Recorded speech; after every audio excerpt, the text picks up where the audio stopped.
My name is Alexa. I'm sitting in my cozy apartment, the silence only broken by the persistent buzzing of my phone. The screen lights up with 35 missed calls from Mom.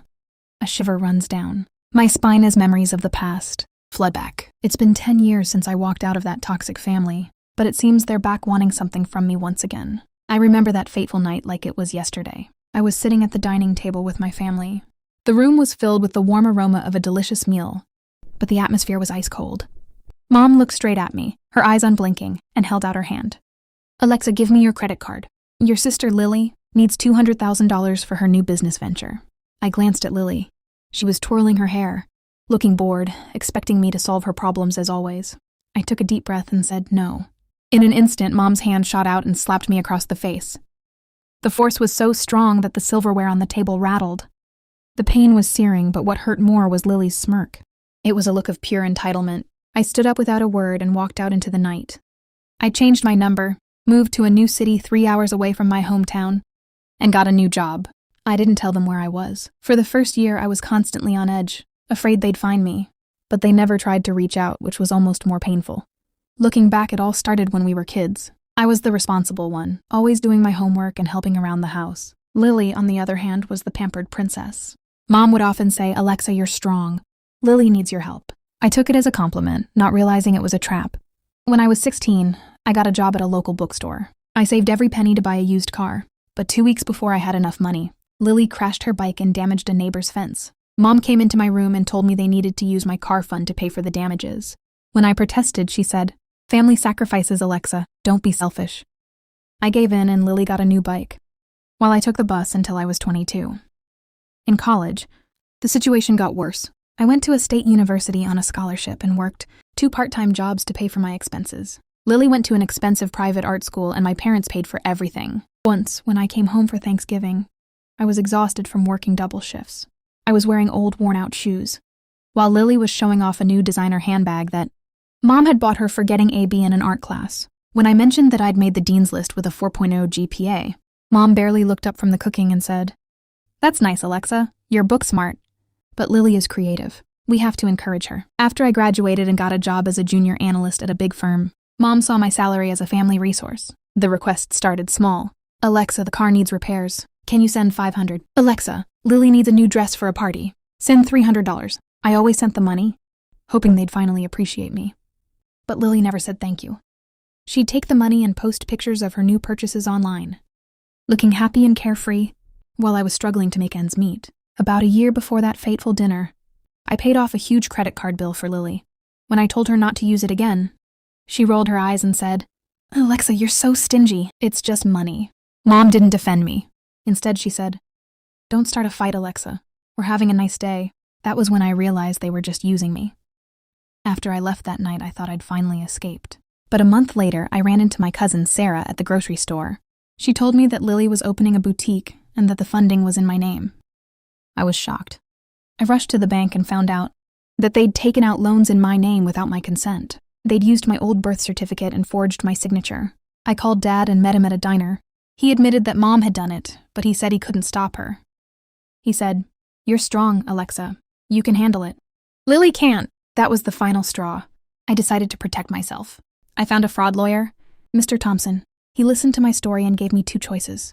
I could either accept the debt, which would ruin my credit and take me years to pay off, or I could file an affidavit of identity theft and have the banks investigate.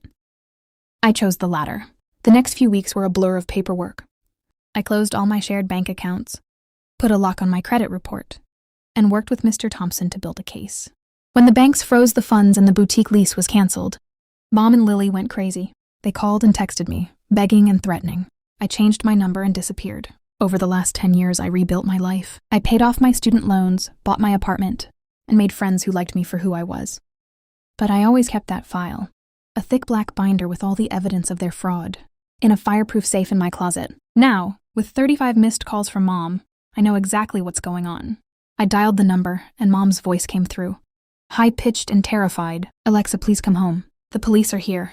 They're talking about arrest warrants for Lily. She started a new business and used your name again." I took a deep breath and said, "What did she do?" Mom cried, "It's a misunderstanding. She just needed some bridge loans, and somehow your name got on the paperwork." I asked, "Now how much?" she sobbed. $50,000. She then pleaded with me to tell the police I authorized it. I closed my eyes. They hadn't learned a thing. I said, she forged my signature again. Mom tried to excuse it, saying it was a digital signature and not a crime. But I knew better. I told her I'd meet them at a cafe near their house the next morning. I drove to my hometown, knowing I wasn't going to save them. I was going to end this once and for all. When I walked into the cafe, they were already there. Mom looked old and haggard, and Lily looked like a mess. Mom's face lit up with hope when she saw me.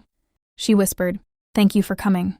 You just need to call the detective and say it was an authorized family arrangement." I looked at them and said, "You don't have the money and Lily has spent it all." I saw the records, shopping sprees, and a trip to Hawaii. Lily flinched and said she was trying to win the money back. Mom interrupted, saying Lily was sorry, but I could tell it was just for show. I said, "I can't make that call because I'm the one who called the police." The silence that followed was deafening. Mom's mouth dropped open and Lily's eyes widened in shock. I opened the binder and showed them the police report I'd filed 3 weeks ago. I explained that I'd received an alert about the loan and had immediately called. "Mr. Thompson." Mom turned purple with anger and said, "You sent the police to our house?" I replied, "Lily sent the police to your house. She committed a felony and I just reported it." Lily screamed, "You have so much money. You could have just paid it." I calmly said, "You stole from me twice. I gave you 10 years to change, but you didn't." Mom grabbed my wrist and said, "You'll call them and retract this or you're dead to me." I pulled my arm back and said, "I was dead to you the moment I stopped paying." I stood up, buttoned my jacket, and said, "The detective has all the evidence. It's out of my hands now." Mom started to cry, begging me not to walk away, but I turned around and walked out. Over the next few months, the consequences unfolded. Lily took a plea deal and was sentenced to 2 years in prison and 5 years of probation. She was also ordered to pay restitution. Mom lost the house because she'd spent all her savings on Lily's defense. Dad moved in with his brother in another state. I received a letter from Mom a few months later.